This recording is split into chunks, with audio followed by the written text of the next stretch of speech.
President Biden's vaccine mandate has put millions of American workers into a quandary. They don't want to take the shot because of their religious convictions. The question is, how do they go about claiming a religious exemption?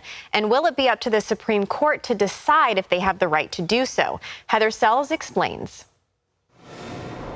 For months, evangelical leaders have encouraged followers to get the vaccine. Hi, welcome to Pastors and the Vaccine. With all kinds of campaigns to encourage the faithful, now the president's new push to mandate the shot has some in the pews opposed. Although many denominations and high-profile evangelical leaders support the vaccine, a number of people of faith also oppose it for spiritual reasons.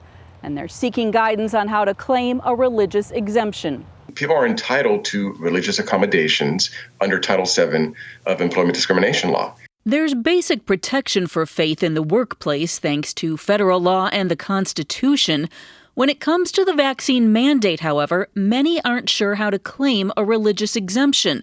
And thousands have been calling places like the Religious Freedom Institute for help. RFI, the Religious Freedom Institute, doesn't provide legal services.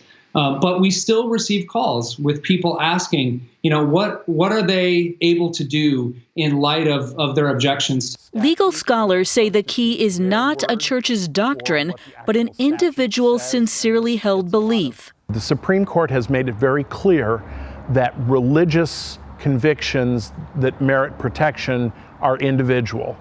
I don't have to have a church behind me. What we want to avoid is employers and worst of all, the federal government becoming some sort of star chamber inquisitorial board, probing into people's religious beliefs. If a person says, these are my reasons, I disagree with abortion, sanctity of human life, I know that the aborted fetal cells are part of the testing, that should be it. That should be the case closed on whether or not they have a sincere belief. You don't need a letter from your pastor. But Oklahoma pastor and Senate candidate Jackson Lahmeyer is doing just that, telling people that if they join his church, he'll sign their exemption. It's not an anti-vaccine thing, it's a pro-freedom thing. Berkeley cautions people to sort out their reasons and avoid pursuing this exemption if motivated by politics.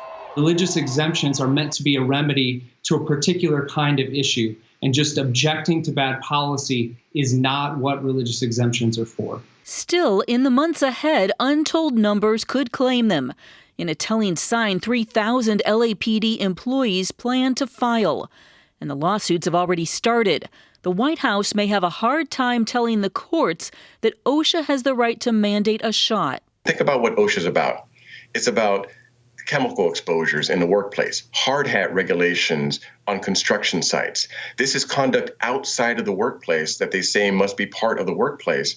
This is a real stretch. It's unclear how the Supreme Court might eventually rule, especially with weakened religious protection after the 1990 Smith ruling. The government can win if it has a compelling interest, really, really important interest, and there's no way to accomplish that without infringing on liberty. And, when you're looking at a pandemic and people dying, the government is certainly going to try very hard. Even if they're under the tough standard, they're going to argue that we meet that standard. It's a high-stakes fight that could severely weaken or empower religious liberty in the months and years ahead.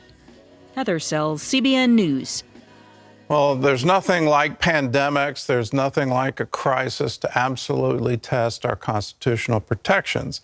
And in the middle of a pandemic, you're going to find very interesting court decisions on religious exemption and on the ability of OSHA to craft new regulations regarding the spread of the mandate. So OSHA right now is putting into place things that the Biden administration has asked for, that any employer with over 100 employees has to either have a vaccinated employee or do a weekly test.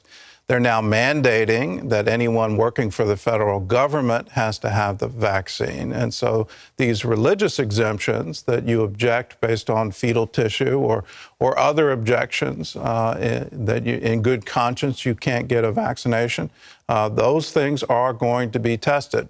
And this isn't new in American culture. My mother told me of when she had scarlet fever.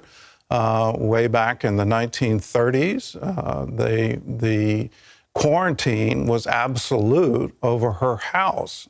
They would actually come in and mark the house and say no one could come in and no one could come out because they were trying to contain the spread of scarlet fever. So on COVID-19, are we going to see that kind of lockdown? Well, we're currently seeing it in Australia. We're currently seeing it in New Zealand. We're currently seeing it in Canada. So how much longer before it comes